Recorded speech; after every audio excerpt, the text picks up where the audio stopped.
Samurai. Ah, Euromotor yung iba. Tuscany. Ayun.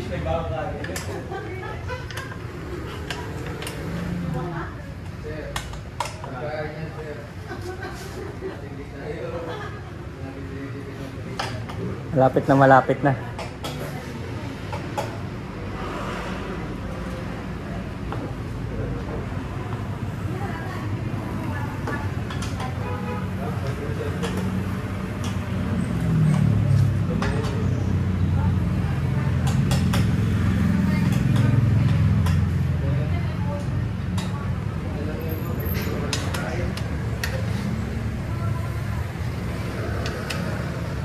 Nakabaso pa, no? Ganda yan. Ganda sa shocks yan.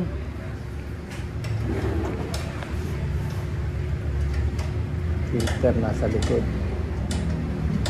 Car.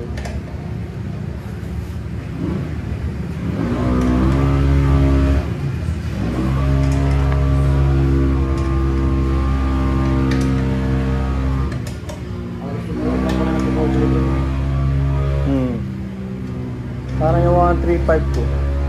Yung sa'yo naka-racing ano pa rin, no? May pairing pa rin, may plastic pa rin. No? Hindi mo inalis.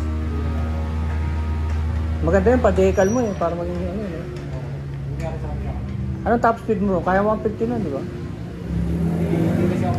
Ah, hindi mo sinasagat. Delikado yun eh.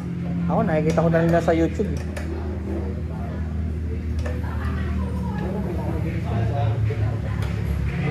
Pag city, oh. Bumibilis lang naman yan pagka tour na, yung malayo mo. Yung marami kayong iba-ibang CC, tapos hinahabol mo sila. Eh minsan nakakasabay ko mga big biker, yung mga iba rin nasa media. Oh, hahabulin mo eh, kasi yung gagawin mo, titignan mo lang sila sa kalye.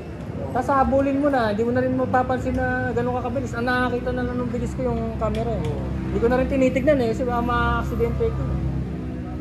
Maabot na pala ako ng mga gano'n, 130.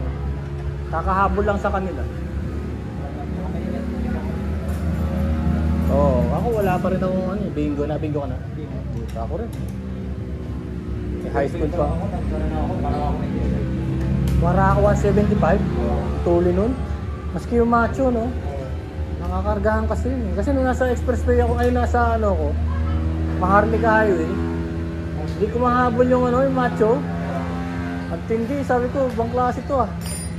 Ang lakas ng paanong ano niya. Ilan ba yung macho? 170 ba? 150 ba? Rosy macho yun. Kasi yung Barako 175 yung Kawasaki, di ba? Oo, tama. Rosy macho 175. Kaya siguro mabilis. Eh, naka 200 naman ako eh. Bakit? Di ba? Dapat mas mabilis ako sa kanya.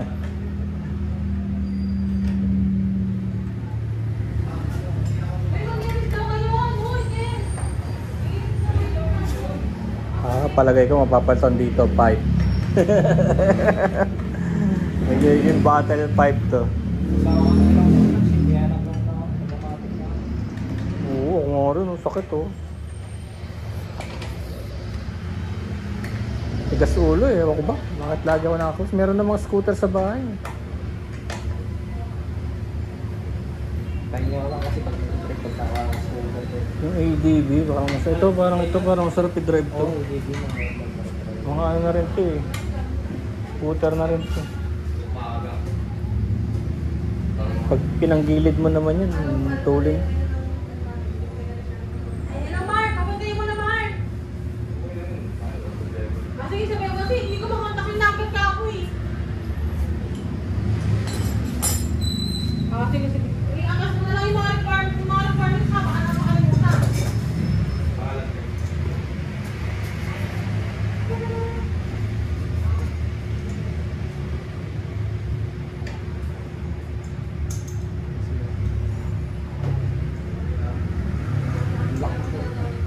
Ha? Pero maganda yung gulang no, pang city talaga. Pero dito tubeless di ba? May tube ano? May tube siya. At least may looking glass. Pero pwede ipatipusin mo rin. Oo, pwede. Nalagyan lang ng pang ano, goma tapos silan. Tapos yung power tire yata, matanggap ng gano'n.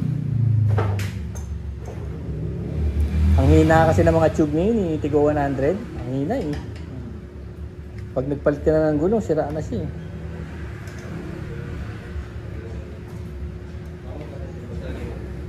Parang meron pa yung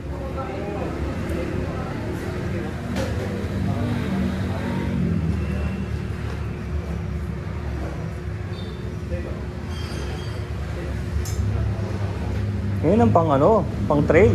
Oo. Euro. Maganda yun eh. Tsaka mga ano yan, talagang pantawid yan nung ano, nung sa general na car. Kasi pag mas magaan yung bike, hindi siya lulubog sa putik. Kaya yun ang gusto nila. Tapos bawal nga din daw yung mga box-box. Kakalug-kalug lang yun, mga wasak lang yun.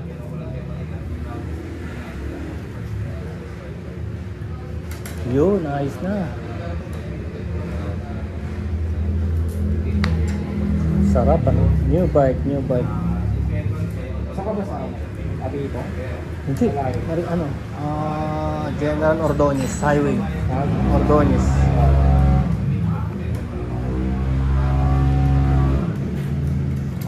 Umakasakay kayo dyan ng Modesta, bira lang kasi yun. Pero NGI marami. Fortune, gano'n. Pwede kayo bumaba sa palengke ng NGI o sa iglesia. Corner Balagtas. Ayun. Sa Balagtas, sunduin ko kayo, pwede bumaba ng pag ganun. Sa Ordonez. Natatanggal yan eh. Ha? Pag gusto mo magangkas.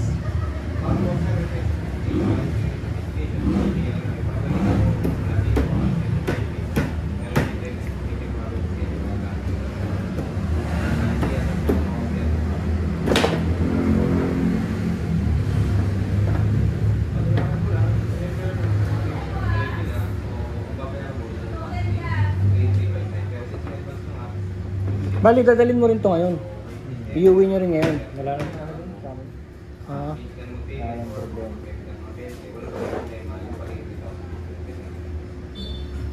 Wala ka lang siya kasi kung nagtatrabaho sa lugar. Oo, tsaka halata pa naman pag baguhan ka. No? Hindi, ang tagal naman na ako. Hindi yung sa mukha mo pag siya nagdala. No?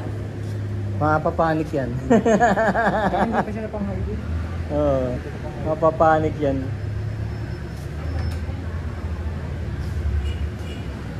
Ako naman, di ko sinasadya. Paso na pala yung lisensya ko, isang taon na.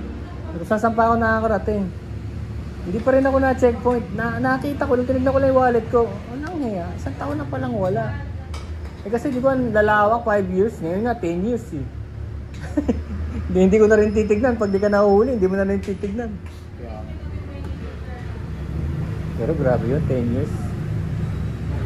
Tanong mo rin, makakapag-motor ka pa kakayanin.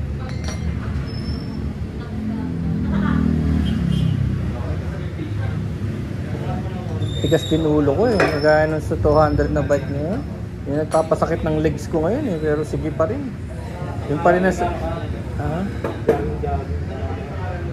So... Oo. Yun lang naman, sumasakit yung motor ko lang sa 200 na yun. Pero sa 135 tsaka sa 110, pahinga ko yun eh. Pag dinala ko yun, pahinga ko eh. Dito ko magigit na sama, disiplado na rin. Minsan kasi pag maputik, di ba, sasagipin mo. Eh syempre yung pagsagip mo pakaliwa eh, hindi naman pakanan kasi pag pakanan, bibitawan mo na yun. Kaya ngayon, hindi naman ako exercise, nag-bike naman siya. Naipitan ako ng ugat mula dito sa puwet, papunta rito sa Talampakan. Nahirapan. Malamig yung panahon. Oo, tama. Eh, pag nagtatrabaho ko na makapagtrabaho, inaano ko ng gamot, eh, panay-panay na. Gaano ko ng medical.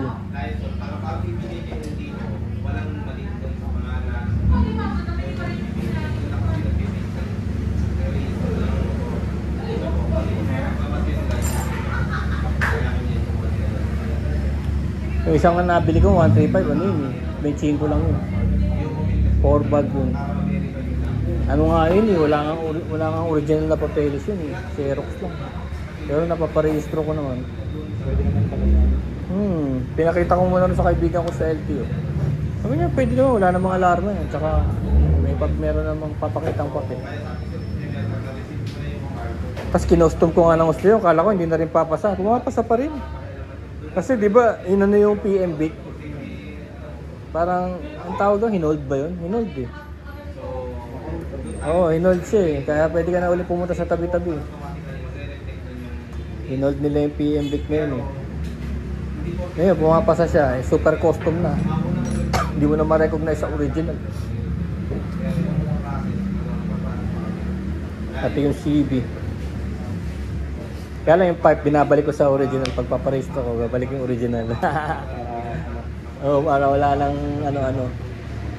Kahit tahimik siya, eh, itsura niya open pipe. Balik mo na lang ulit. Oo. Ang bilis ko, tsaka nakakatamad na. Maraming sasakyan. Balik-balik ka rin sa ano. LTO.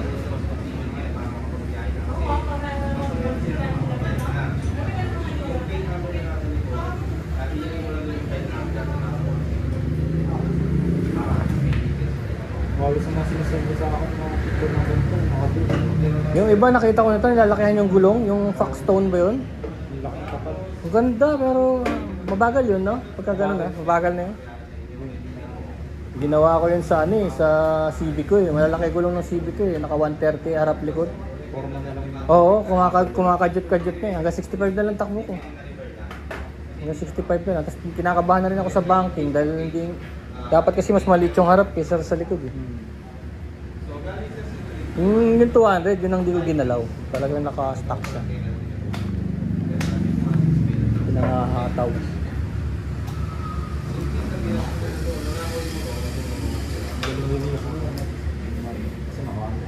Nakalbukas na. Kaysa yung may cover. Meron yan dito yung sarang slider plate. Para sa bato. Nalagyan niya yan bago pa kasi. Pagka naibigan niya na mag-off-road, pero matagal pa siguro yun. Gagawin yun lang siguro. Kukumutan pa niya ngayon yan. No? Nalagyan ng unan. Tabi ka muna, tabi tayo. Anong namin niya? Parang bagong laruan eh. No? Sabagay, achievement mo yun eh, sa lahat ng paghihirap mo eh. Bilang working ano. Yun ang pinaka-essence yun. You know. Dan da da da da dan da da da da dan.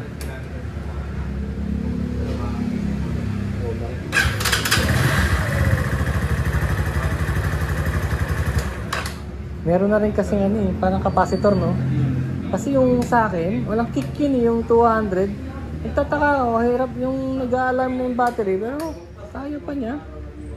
Parang meron na siyang charge na capacitor. Parang extra. Oo, parang may capacitor siya. Hindi gaya noon, pag lobat-lobat eh, no?